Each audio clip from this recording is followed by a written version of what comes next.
Hi, Dan. There we go. Hey, How are Jill. you doing? I'm great. How about yourself? Pretty good. Yeah, it's got to be big for you because I think the short premiered in 2014, and now the feature length is premiering this weekend, Saturday. Yes. It was 16, sorry to correct you, but yeah, that's the only time I've had anything play at Fantastic. And this is my first feature, so it's really exciting and crazy to adapt to this world now. Did you go to the fest before, or have you do you I've been, the fest? I've been, I went that time and then I went 2018. So I love going. It's just hard to go every year. I mean, you know. Yeah, yeah, yeah. I, So with the whole COVID thing and the whole like what we're living in now, how's that like either pros and cons for you as being an independent filmmaker in this day and age? with this film, we were just really lucky to have, like, we got it shot right before kind of everything hit the fan. We wrapped shooting in mid-February. It's almost like we knew this was happening and just got it done, like, just in time. Um, so it's been interesting. Post-production hasn't been hindered too much by it because I'm used to working with my post team kind of sprinkled throughout the Midwest in the United States. So we Yeah. do a lot remotely, but it's also been like something really thankful to escape into. Oh, did I go away? Sorry, my thing said internet connection Yeah, was yeah, yeah. bad for. You froze for a little bit, but yeah.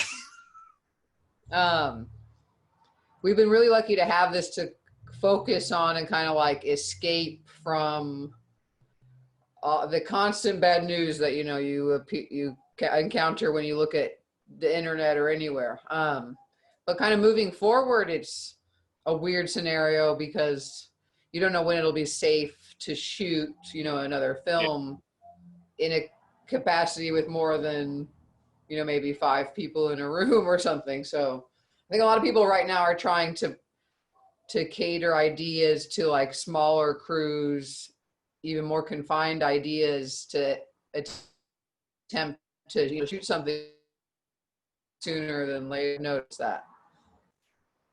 Yeah, I mean, even the bigger productions like the Batman and every other production seems to shut down. They start up and then they shut back down due to COVID. But Yeah. that probably was like an ideal scenario because you were in quarantine and you could just do posts. That's all you had to do. Yeah. That's like the silver lining for us on a personal level, that everyone had more time to focus on it. And I think the film got to benefit out of that part of it. But of course, I'm not wishing for this to have happened. No. Now, since it started as a short, did you always have this story mapped out, or was it something you had to find along the way? It's something we found along the way. The concept I always wanted to tell in a full-length form, but we wrote the short first, shot it, and then started outlining the idea for the feature, which it morphed a lot over the years before the script that we decided to make. But it kind of started with the end. The end scene came to me and I was like, that's the ending, and then I worked backwards. I was watching the screener in our little theater room, and at the end, I like started cheering, and my wife was like, "What were you watching that you were cheering at the end?" I was like, "I just can't explain it to you. It's just there's just a lot." But the ending definitely I mean, you definitely go out on a bang on that, and I love the ending for that. Thank you. Yeah, it was.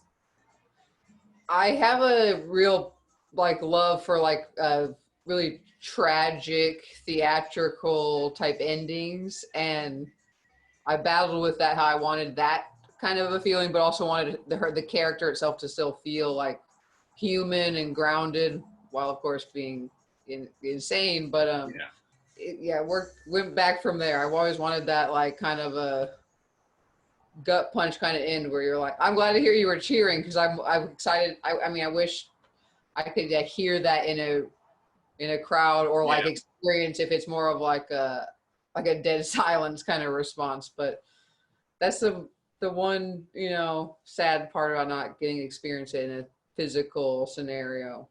Yeah, because I definitely see that as a big crowd pleaser. People walking out and be like, "Oh my God, did you see the last 5 minutes of that?"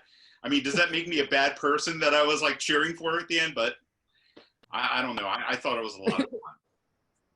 So one thing I think you capture perfectly in The Stylist is that weird dynamic between customer and their client customer service type relationships. Like you were, I think you said you were a stylist for 15 years, I think I read. And Yeah. you capture that weird dynamic that, you know, it's kind of bizarre if you think about it. And now the internet's kind of learned about it thanks to like the Karens. Like, what made you want to turn your like working as a hairdresser into like, or a stylist into like a horror film? Well, it was kind of inspired by the just it being something I had access to and something I knew, you know, the idea of like write what you know, and a lot of the, you know, like indie low budget thinking of like what do I have access to, what do I know about that's kind of unique compared to other people, or what can I do that not just anyone could do the same thing. So a lot of it came from that, but then especially to show that I wanted to, since I had the experience as an actual hairstylist, I wanted to really get that as true to life as possible. And we kind of mentioned it in the film, but like one of the things I've always loved about being a hairstylist is people really do get pretty close with you over the years and tell you more than they might tell someone that's close in their life, because there is this Always at arm's barrier. length with them too. They always Yeah. keep you at arm's length, and I think the psychology of that is like captured perfectly in your film. Thank you. Yeah, it's like something about there being that barrier that makes you feel like you can say more because they don't know everyone maybe you're talking about or the situation as well. So sorry, the police are coming for me right now. They found out what I did. So the movie was autobiographical then. No, but I've joked that we need to add like based on a or inspired by a true story or something. I mean, it's inspired by being a hairstylist, but no, nothing. I mean, look what it did for the Texas Chainsaw Massacre. You never know. I'm not way or anything. So, what were some of your influences when you were working on the script? For me, it hit a very sort of Maniac vibe personally, and I've kind of described it to my friends as it's like Maniac meets single white female. I love that combination. Maniac does have influence on it. I looked, of course, there's the obvious scalping Yeah, the connection, but scalping I thing. also looked at a lot of films that, you know, horror or thrillers that are more told from the perspective of like the who would normally be the bad guy or the Yeah, villain. Like Maniac's one of the first you know, like it's almost not a slasher because it is from his perspective. You get yeah, to get this depth with him. Um, Same with May, had a lot of influence. You know, it's her story. She's not exactly a serial killer, but a lot of that. I'm really interested in character pieces, really getting to know someone, especially like really confrontational type characters that you aren't sure how to feel about. Um, but and it really like does have a lot of, it's interesting. Single white female I didn't see till after we had written quite a few drafts. I showed it to someone and they were like, this is so much like a horror version of single white female. And then I went to watch it and went down this whole spiel of like psychological thrillers, especially about jealousy and or wanting to be someone else. There's kind of a string of those, especially about women in yeah. history. I found like Persona, which has a lot of influence on a lot of blocking and cinematography we did, or a lot of like De Palma thrillers like Sisters, and Carrie. We just now I'm on a spiel way past I feel like what you asked me. No, no, no. It's great because I mean, to me, I think Where did I start? there's like a lot of stuff in there, and I think you could tell you're a fan of the genre, but I feel like you're going into more of the psychology, and that's something that like caught me off guard at first, because Claire's not simply the sexy seductress kind of luring men to their like demise. You're really getting into what makes her tick, and by doing that, I think you put a somewhat sympathetic eye on her as well, and I think that's something I wasn't ready for, but also her performance is something that kind of threw me off too. It's definitely a different take, and how was that for you to make sure you kept the audience locked in, but we didn't? As a director, was that hard for you because you're making us sympathize with the killer? It was a hard like tone. I wanted to, yeah, I wanted her to feel very human, and not necessarily, we're not, you know, justifying her actions, but just kind of showing you like who she is, and that she's more than just that one thing. Like bad people, we often equate them like that's all they are, is that one thing, but it's much more complicated than that with anyone. But we're really lucky to work with Najara Townsend, the lead actress, who just like understand that role, and thanks, she's been involved since the short film, so she's, you know, especially even since the short, has thought of, she's read every script, every draft we've written, and has been part of really developing the character.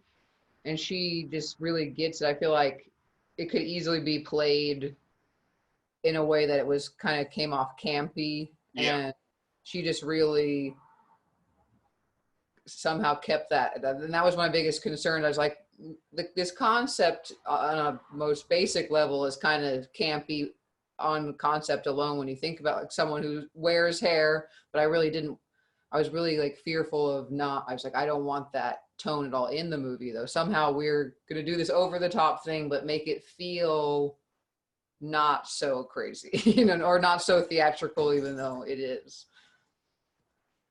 Yeah, and I think you hit that tone right on the head, because, you know, and I wanted to ask, like, what were kind of the notes you gave her on her performance? Because, like, I would liken her to like a Patrick Bateman, because we get into her head and we see that she's like this beautiful woman, but we realize that it's all camouflage. Like she's like the wolf in sheep's clothing. And it's really interesting how you play that dynamic around with her, and you show us behind the curtain when we see her basically fall apart in these social situations.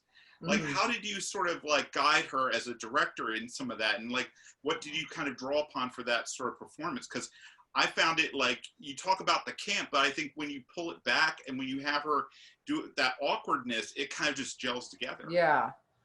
I mean, so much of that is credit goes to her, but a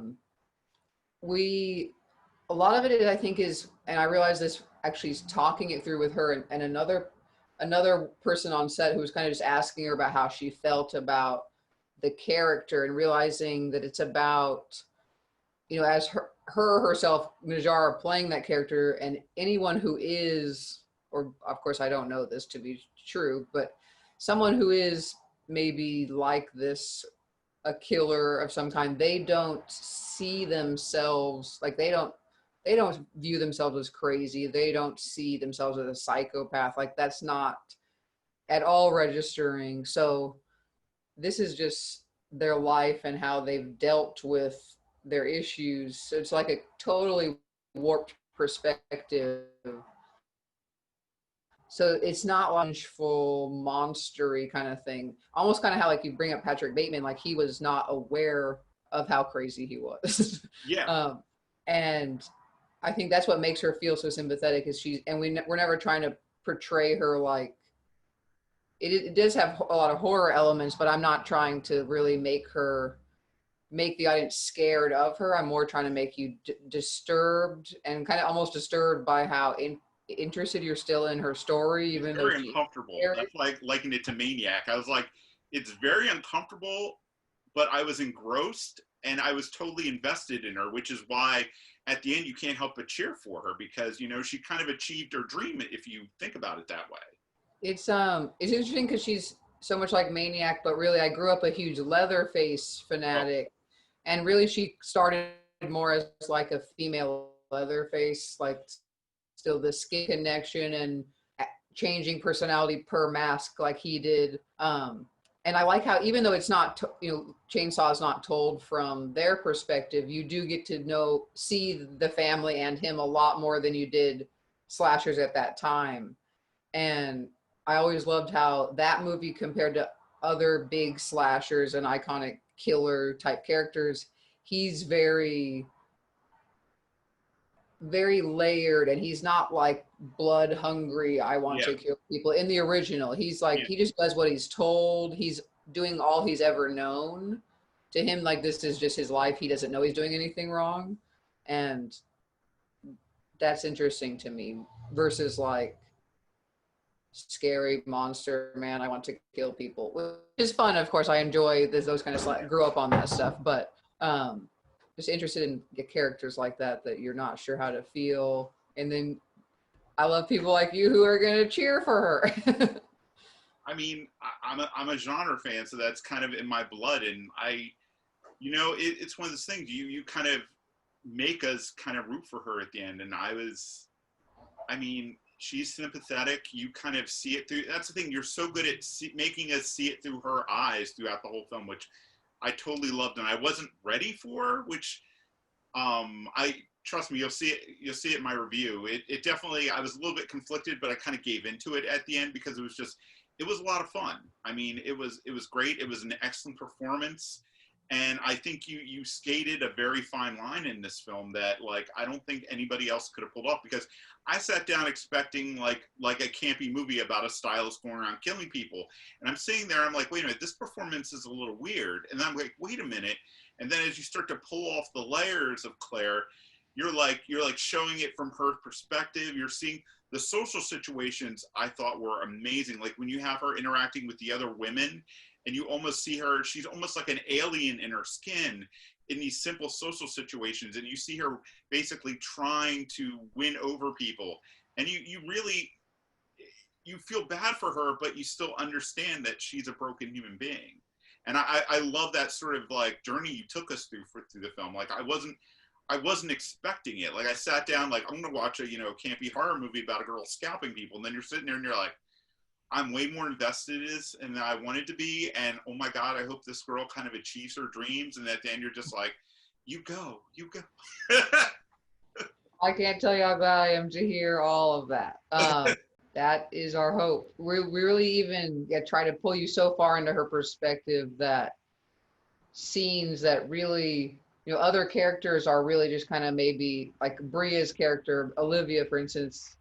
There's a big scene where she's just trying to kind of set boundaries with someone who doesn't understand boundaries.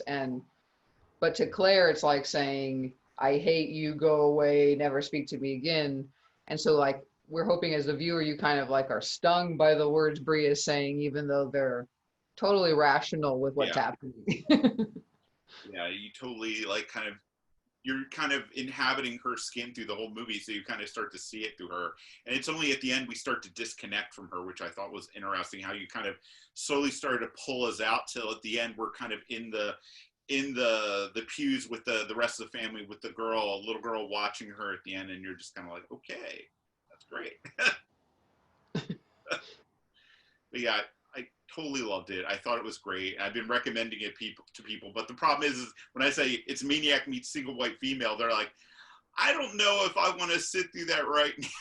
But I'm like, dude, you have to. It's so worth it.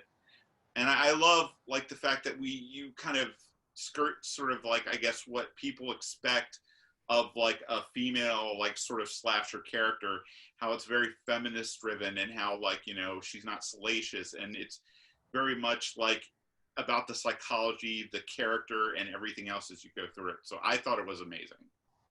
Well, thank you so much. So how do you follow that up? Oh my, that's so scary. Well, it's been an interesting feeling of, as we've been getting to the end of the finish line of the movie, I'm like, oh wow, this is actually going to be done one day. I've been working on it for so long, I never imagined the finish line for reaching it. And so there's like a bittersweet feeling of, this has been part of my life, working on it in some way for so long that I can't imagine that not being a thing. but I've got but I'm also excited to have space in my mind, like creatively, to work on other ideas I've had for a while. I normally like stew on an idea for years till I finally like start getting it out. And that's about 3 years later, probably do something about it. Um, but I've got a few scripts I really need to buckle down on, and then I'm attached to direct a couple things that are always in the, in the air. We're trying to make, like this film we tried to make for a few years until finally we're like, we're doing it somehow now.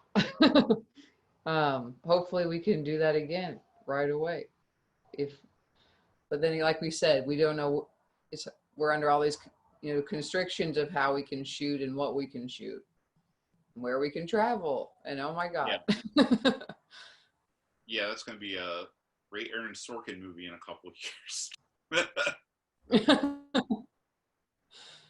Is it going to screen at some more film festivals? Yeah,